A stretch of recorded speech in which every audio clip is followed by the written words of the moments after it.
In this class, I will be discussing one of the main problems I had when I was growing up, how it affected my learning so badly, and how I was able to eventually overcome it. The problem that I had was that I was focusing way too much on having the perfect grammar.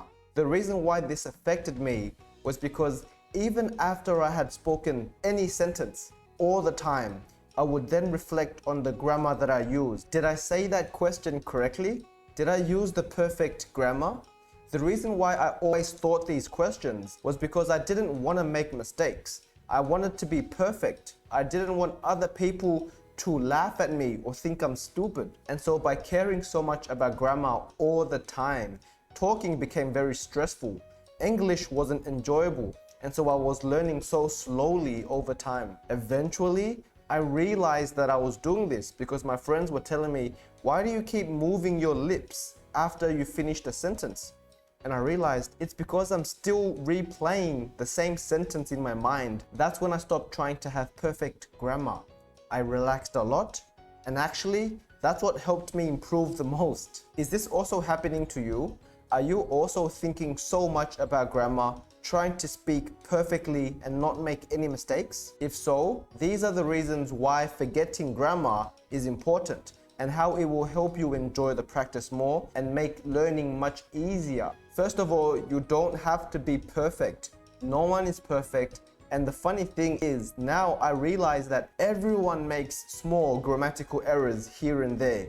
Even the teachers, even the adults, everyone, even native speakers too. By not thinking too much about grammar, we can stop stressing, stop being anxious, and relax and enjoy the way English practice should be. The second reason why is when we overthink grammar, when we are speaking, we actually become much more difficult to understand because we are focusing more in our minds on the grammar than the actual thing that we're trying to say. As a result, in the past, no one understood what I was saying. Maybe my grammar was a little bit better because I was thinking so much about it, but it took away all my focus from what I was trying to say.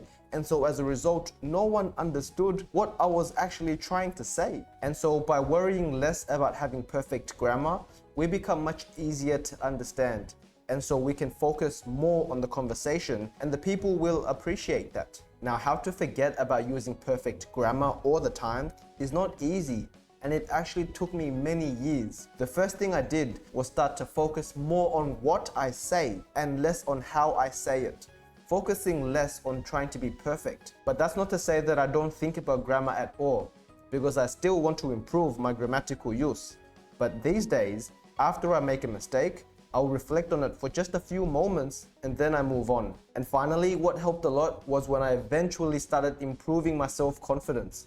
In the past, I wasn't a confident kid, and so I cared so much about what others thought about me that I wanted to be perfect in my speaking. Eventually, when I started developing my own self-confidence and self-belief, I worried less about what others thought, and so I allowed myself to make mistakes. And as I made more mistakes, I learned faster, and as I learned faster, I became better. Here are the 3 things that we have to do every day.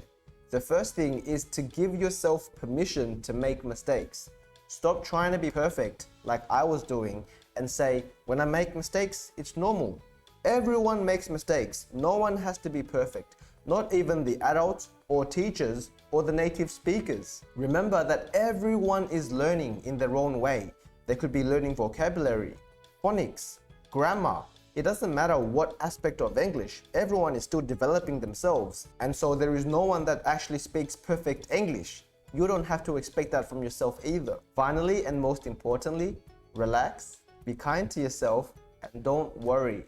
Everything is okay. Now, let's work on our overcoming perfect grammar plan. So here, let's list a few things that would benefit us from not having to always think about perfect grammar. And then we can write down how to overcome perfect grammar expectations on a daily basis. For reference, this was the overcoming grammar plan that I used in the past. The first benefit was much less stress when I stopped trying to be perfect all the time.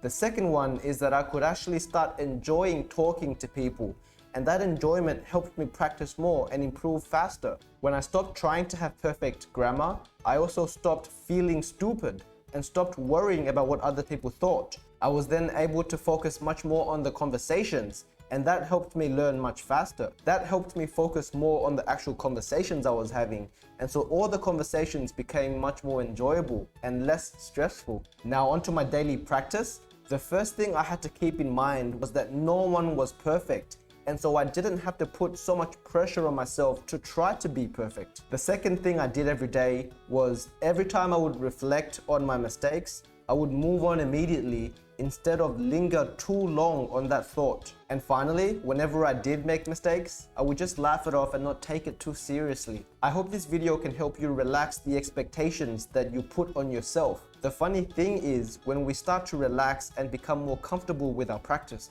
we actually learn much faster. And if you can stop worrying about perfect grammar, you can too. Thanks for watching, and I'll see you in the next video. Bye bye.